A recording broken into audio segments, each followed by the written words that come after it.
السلام علیکم تمام دیکھنے اور سننے والوں کو خوش آمدید۔ آج کی کتاب تذکرۃ الاولیاء، اور یہ کتاب لکھی ہے حضرت شیخ فرید الدین عطار رحمۃ اللہ علیہ نے، اور اس کتاب میں آج حضرت بایزید رحمۃ اللہ علیہ کی سیرت سے چند اقتباسات آپ کے سامنے رکھ رہا ہوں۔ ان کے تعارف میں لکھا ہے کہ آپ بہت بڑے اولیاء اور مشائخ اعظام میں سے ہوئے ہیں اور ریاضت و عبادت کے ذریعے قرب الہی حاصل کیا۔ حضرت جنید بغدادی رحمۃ اللہ علیہ کا قول ہے کہ حضرت بایزید کو اولیاء میں وہی اعزاز حاصل ہے جو حضرت جبرائیل علیہ السلام کو ملائکہ میں۔ کہتے ہیں کہ ایک مرتبہ آپ حضرت امام جعفر صادق رحمۃ اللہ علیہ کی خدمت میں تھے، تو انہوں نے فرمایا کہ اے بایزید، فلاں طاق میں جو کتاب رکھی ہے وہ اٹھا لاؤ۔ آپ نے دریافت کیا کہ وہ طاق کس جگہ پر ہے؟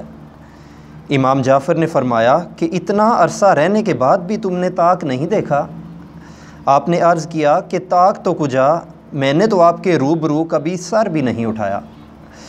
اس وقت امام جعفر نے فرمایا کہ اب تم مکمل ہو چکے ہو، لہٰذا بستام واپس چلے جاؤ۔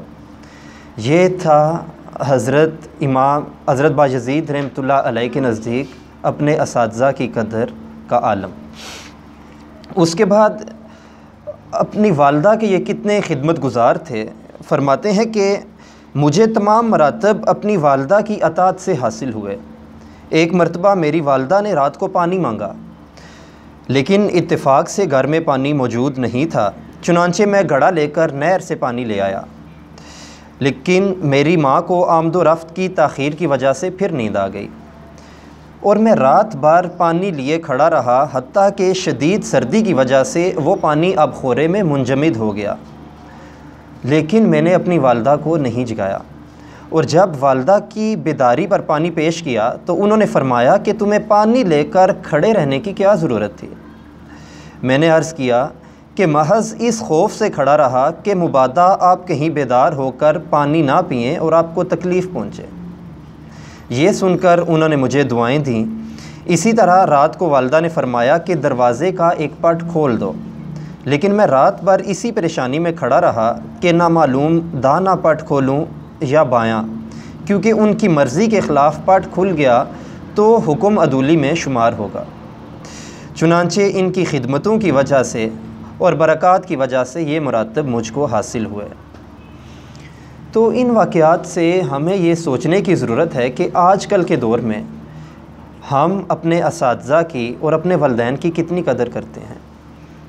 اگر تمام اولیاء کرام کی ہم سیرت پڑھیں، تمام علماء کرام کی سیرت پڑھیں، تو ان میں ایک چیز ہمیں مشترک ملتی ہے کہ وہ سب سے بڑھ کر اپنے اساتذہ کا احترام کرنے والے تھے اور اپنے والدین کے اتنے ہی اطاعت گزار اور فرما بردار تھے۔ احادیث میں بھی ہمیں بتایا گیا کہ ماں کے قدموں تلے جنت ہے، باپ کو جنت کا دروازہ قرار دیا گیا، اساتذہ کا مقام بھی باپ کے برابر رکھا گیا ہے۔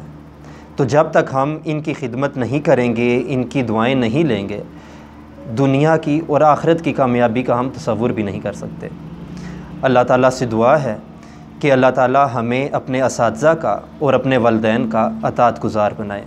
آمین۔